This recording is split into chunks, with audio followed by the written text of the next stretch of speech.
Okay, there's this old blues song called "If Loving You Is Wrong, I Don't Want to Be Right." It's by Bobby Blue Bland, and it goes something like this. If I'm not gonna sing it, I'm just gonna say it. If loving you is wrong, I don't want to be right. If being right means being without you, I'd rather live a wrongdoing life. And that's the essence of this movie. And it's just, I don't know, it's poetic. It's beautiful. Let's talk about it. You can subscribe if you want. You can like, comment, share, all those things. Please comment because I want to talk about this movie. Nobody in my life is going to see it because nobody cares about film. People always complain there aren't original films coming out. There's nothing new. There's nothing great. This is fantastic. This has been a great year for movies, but you're at home not willing to give money to good art. Be better. I'll be better. You be better. Okay, here's my description and my subsequent review. Once again, you can subscribe, like, comment, share. A man dies and awaits in purgatory for his terminally ill wife to join him so they can choose their eternity. Unfortunately, his wife's first husband, who died 67 years prior, is also awaiting her arrival. When she arrives, she's forced to make an impossible decision. Does she choose her first husband, who's the love of her life, or does she choose her second husband, whom she'd been married to for over 60 years? And this is a warning. Girly Pop Josh is here, which means I'm ecstatic about this film. I'm just gonna gush. I'm just gonna gush, okay? This movie is beautiful. It effortless. Jesus Christ, slow it down, buddy. Slow it down. It effortlessly explores the humanity of love and loss with humor and charm. While many movies explore the complexities of a love triangle, none have done so through such a compelling premise. This is the perfect movie to watch with the more sentimentally inclined members of your family, especially during holiday season. This is the perfect time for this movie. It's going to be chilly outside by the time this is on streaming or when you can rent it. And you can just like cozy on up with the love of your life or, you know, the one you're settled with or your family or whoever. Anybody who is above a certain age where death is imminent or anybody who is young enough to just remember the freshness of their love, or anybody that's at the peak of their healthy relationships love. It doesn't matter if you experience love or want to see what it's like and the complexities of it, this is a great movie for you. I gotta shout out the cast. I mean, this cast is exceptional. I'm not familiar with these names. I'm familiar with some faces, not necessarily the names, but the leads here are Elizabeth Olsen. She plays Joan, which is the main focus of the movie. She needs to choose her love. Now, her husband is played by two actors. The older version of the character rather, is played by Barry Primus, and then the younger version is Miles Teller, who is a familiar face. And then that's all I need to say. The other character that we're focused on is Luke. So we have Joan, Larry, and Luke. We have a couple of side characters as well. They are hilarious. I'm so sorry.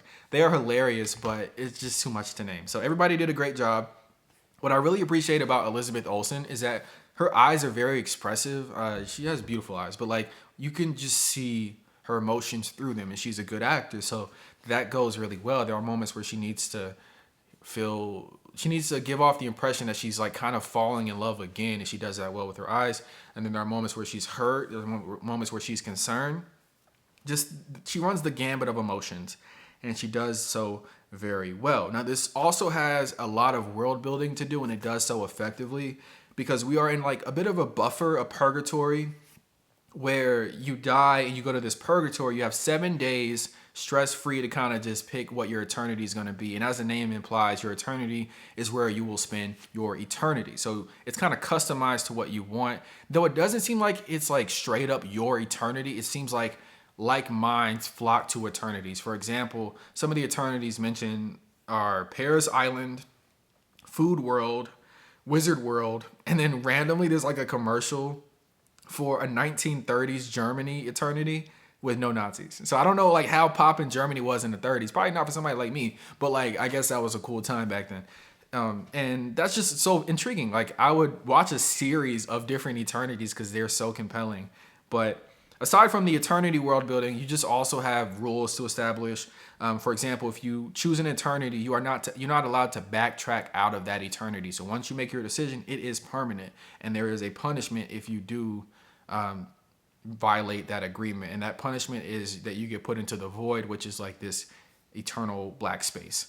So anyway, Joan's in a mess here because she has the love of her life, which is a young man that died in the war. Now, that's a bit of a joke in the movie because the war he died in is the Korean War. When you think of the war, you think World War II. You don't think Korean War. Not a shot at Korean War vets or victims, but it's just like, that's not the war. Okay, so you have him, and then again you have Larry. Larry is a standard dad. Like there are moments in the movie where they mock his diet, how he's led to his own demise because he keeps eating salted pretzels. He doesn't seem to remember much. His love with Joan is not as clear. Like it's not as clear why she loves him, but they clearly are in love. They're pretty much standard healthy parents. Like married for decades. It may seem a bit boring on the surface, but they know each other and they have goofy, giggly moments together, and you can't really beat that. Like, so you're dealing with two decisions here. Well, one decision, but like a conflict. The conflict is, does Joan go with the young love that she has fantasized about throughout her life, including throughout her marriage, because she feels like she was robbed of a different life of love? Not to say it would have been better, but that was the love of her life. Or do you go with the familiar, like a man you know, a man you've built a family with, grandkids with, a man who, you know, he may not be the love of your life, but he is the love that spans your life.